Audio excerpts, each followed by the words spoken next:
First let me begin by apologizing for that lengthy amendment, and I'd like to just explain that very quickly. What I basically changed my proposal for action to is to not allow deficit spending during a recession and to have savings that when a recession, our government is acting responsibly. With that, I'd like to begin.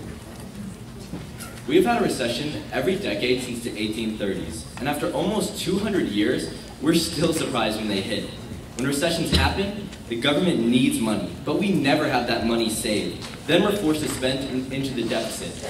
And this deficit spending is what's crippling the longevity of American prosperity. Not saving money for these recessions is like living on the Florida coastline and not buying hurricane insurance. What this proposal is going to be is recession insurance. By just implementing a small income tax of 1%, we will ensure that we have money in times of economic turmoil. Having savings rather than needing to borrow, and borrow some more will ensure that recessions are shorter and less frequent because we will have long-term economic stability. We need to start setting aside money today for the problems of tomorrow because throughout American history, it's been apparent that it's hard for our representatives to worry about the long term. Since congressmen are constantly up for re-election, they can't pass bills which solely focus on our future, seeing as their constituents will vote them out of office on the grounds that they aren't doing anything in the present. We need to make a shift from short-term economic principles to long-term responsibility. The sad truth is, we've had an ongoing tradition of illogical spending with no preparation, and I'm sick of it. I'm sick of the waste, I'm sick of the debt, and I'm sick of our future being thrown away with no hesitation. And who will pay for this orthodoxy? You, me, and the millions of unemployed workers who will go years without jobs or will never work again. I don't define leadership as pretending like everything is okay and imposing suffering on others, some of which who aren't even born yet. Why should they pay for the lapses in our government's judgment when in reality they have the ability to stop that damage right now?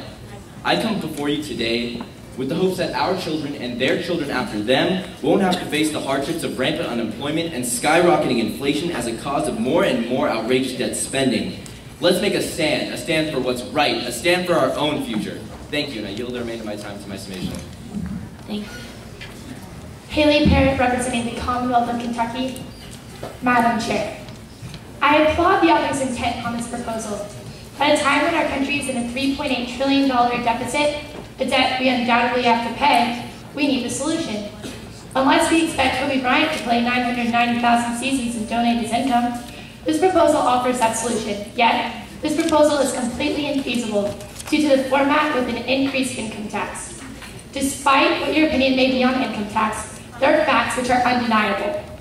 Each time the income tax has been decreased, such as Reagan and Hoover administrations, revenue and overall GDP has increased, 21% under Reagan and 15.7% under Hoover, which led to the Roaring 20s. Although both administrations had problems with spending, the cut on income tax led to an overall increase in revenue. Well, the opposite is also true. When the income tax originated before World War I, after the failure of Phil Collins' steamboat industry, which led to our first deficit, this pattern has consisted since the beginning. With less tax revenue, the fund will receive minimal money compared to the amount of deficit spending we create each year. Even with interest, and if the revenue stays consistent, funding a stimulus package like the 2009 Recovery Act would take at least 62 years. Beyond that, every decade since 1870 has experienced some sort of recession, which make this fund being cleared each decade and never sustainable enough to fund any large-scale stimulus package. I agree we need a solution. I agree we need this fund. But history and pure economics prove this proposal to be unsustainable and infeasible. If only this proposal set a sales tax. Thank you. I yield my time to the chair. Thank you, Madam Chair. Christian McNair, the Great State of Louisiana delegation. I applauded this author for developing a marvelous proposal to help our nation.